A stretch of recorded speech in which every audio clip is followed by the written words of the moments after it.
The summer of 2025 was supposed to be a season of rebuilding, a time when cities across the Midwest would rise from years of economic uncertainty. Hopes were high as construction crews returned to work, and the hum of industry echoed through Detroit and beyond. But instead it became the season of the steel shockwave, a sudden jolt that would ripple through every corner of the region. On a sweltering June morning, the White House announced a sweeping 50% tariff on Canadian steel, a move that echoed the hardline trade policies of former President Trump. The announcement sent shockwaves through boardrooms and factory floors alike.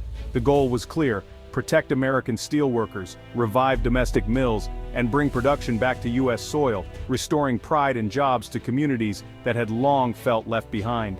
This was a seismic shift in a trade relationship that had been stable for decades, upending the trust and cooperation that had defined cross-border commerce. Steel flows across the US-Canada border like a vital artery, supplying everything from car frames to skyscrapers, and fueling the economies of both nations. Every day, thousands of tons of steel cross that invisible line, supporting jobs on both sides. The new tariff aimed to sever that artery, threatening to choke off the lifeblood of North American manufacturing.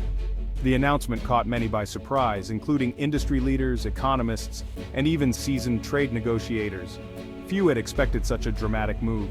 The immediate reaction was confusion, anger, and anxiety about the future. Workers worried about layoffs, while business owners scrambled to understand what it meant for their bottom line. Steel futures in the U.S. soared overnight, while companies relying on Canadian steel faced chaos and uncertainty. Auto manufacturers, construction firms, and appliance makers all braced for higher costs and possible shortages. The tariff was, in effect, a declaration of a trade war with America's closest ally, sparking protests at border crossings and heated debates in both countries. The logic was rooted in a powerful political message: America first. The administration argued that protecting domestic industry was worth the risk, even if it meant straining international ties. The administration believed American steel companies would roar back to life, reopening mills, hiring thousands, and restoring a sense of pride to communities that had suffered for years. But in a globalized world, such actions have complex consequences. For interconnected industries like North American steel and auto manufacturing, the ripple effects would be felt far and wide, challenging old assumptions and forcing everyone to adapt to a new reality. The 50% tariff hit American manufacturers instantly, sending shockwaves through the entire industrial sector. Overnight, the cost of doing business changed, and companies scrambled to adapt. U.S. steel producers, now shielded from foreign competition, quickly raised their prices, taking advantage of the new market conditions. The cost of hot-rolled coil, a key material for many industries, jumped by nearly 40%, putting pressure on manufacturers across the country. This price surge created a windfall for large American steel corporations, boosting their profits. But it squeezed other sectors that rely on affordable steel to stay competitive. Nowhere was this pain felt more acutely than in Detroit, the heart of America's auto industry, where thousands of jobs depend on steady production. Automakers like Ford and General Motors depend on specialized Canadian steel, which is engineered for strength, safety, and fuel efficiency. The tariff threw a wrench into their operations, causing production costs to skyrocket and forcing companies to rethink their supply chains. Companies faced a tough choice: either absorb the higher costs and risk shrinking profits, or pass them on to consumers, making cars more expensive and risking a drop in sales. Canadian mills supply high-strength steel alloys that American automakers rely on for modern vehicles, especially for meeting safety standards and fuel efficiency targets. American mills couldn't produce these specialized products overnight, leading to shortages and production delays that rippled through the supply chain. Ford warned that tariffs would add nearly $1 billion to their annual production costs, threatening their ability to compete both at home and abroad. The policy meant to protect American jobs now threatened them, as rising costs put pressure on companies to cut back. If cars became too expensive for consumers, factories would be forced to cut shifts, lay off employees, and scale back production, putting entire communities at risk. The dream of protecting American jobs collided with the reality of a global economy where industries are deeply interconnected and actions in one country can have far-reaching consequences. The steel tariffs' consequences were not just abstract policy debates. They were real-world events unfolding rapidly, impacting communities and industries across North America. Factories that had operated for decades suddenly faced new challenges, and the effects rippled through the economy. Optimism among U.S. steel producers was high at first, with hopes of increased demand and job security, but this optimism was quickly overshadowed by distress in other sectors, especially those reliant on affordable steel for their products. For example, a Wisconsin machinery manufacturer was forced to shut down a production line due to sudden spikes in material costs, making it impossible to compete with foreign rivals. Layoffs soon followed at an Indiana auto parts supplier, which lost a major contract as a direct result of the increased steel prices. Workers who had counted on steady employment now faced an uncertain future. The tariff created clear winners and losers, with the number of struggling businesses and displaced workers growing fast. The divide between thriving steel mills and shuttered factories became a stark symbol of the policy's impact. In Canada, the reaction was a mix of defiance and strategic adaptation.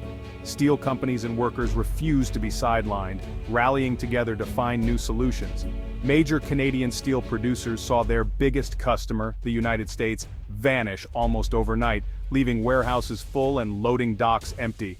The Canadian government and steel unions quickly condemned the tariff, calling it a form of economic aggression that threatened jobs and entire communities. Yet Canadian steel, known for its high quality and competitive pricing, soon found new buyers in Europe and Asia, opening doors to markets that had previously seemed out of reach.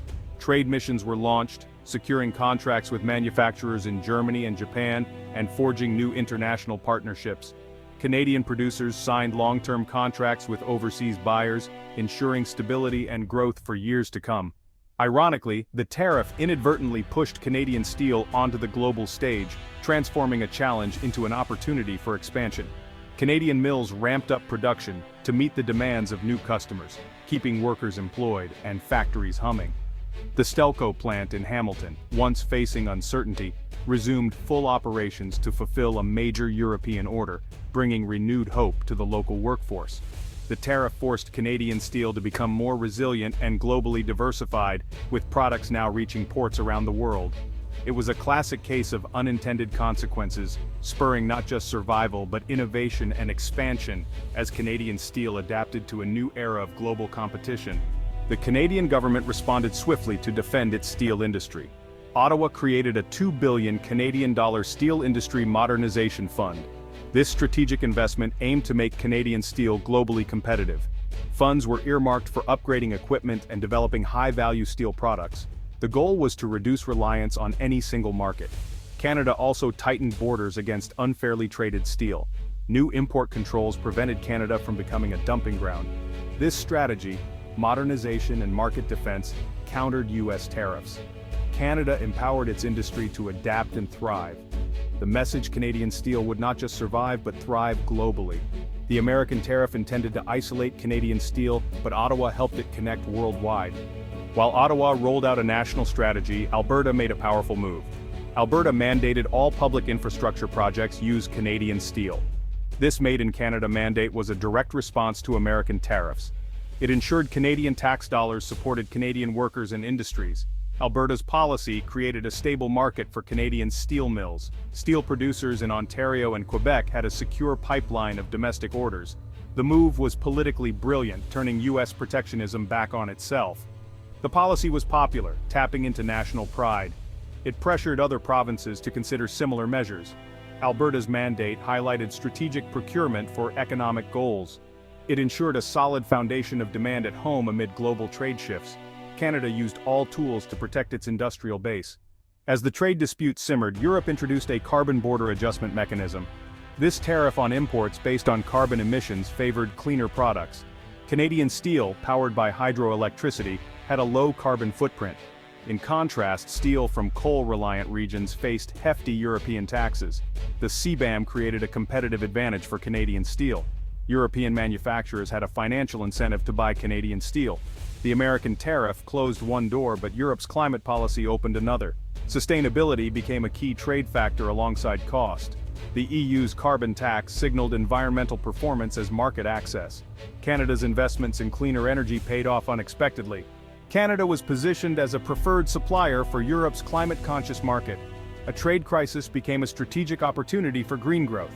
The economic impact of the tariff on the U.S. became clear. Prices for consumers and businesses rose sharply. The tariff acted as a hidden tax, affecting everyone. Car prices climbed, suppressing demand and slowing sales. Housing and construction costs increased due to expensive steel. U.S. manufacturers faced a competitive disadvantage.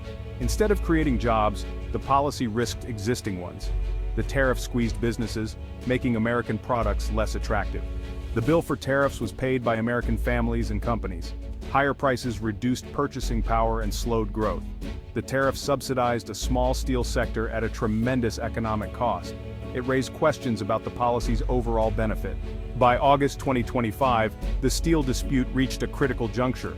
The tariff hadn't led to a manufacturing renaissance. It raised prices, disrupted supply chains, and triggered Canada's strategic response. Canada diversified trade and strengthened its industry. The situation called for a re-evaluation of the approach. Canada was open to dialogue but wouldn't capitulate. Ottawa's position was strengthened by new markets and green steel. The U.S. must discuss a forward-looking trade relationship. Protectionism proved counterproductive in a connected world. Collaboration and innovation with allies could be more effective. The path forward remains open negotiation or further economic pain.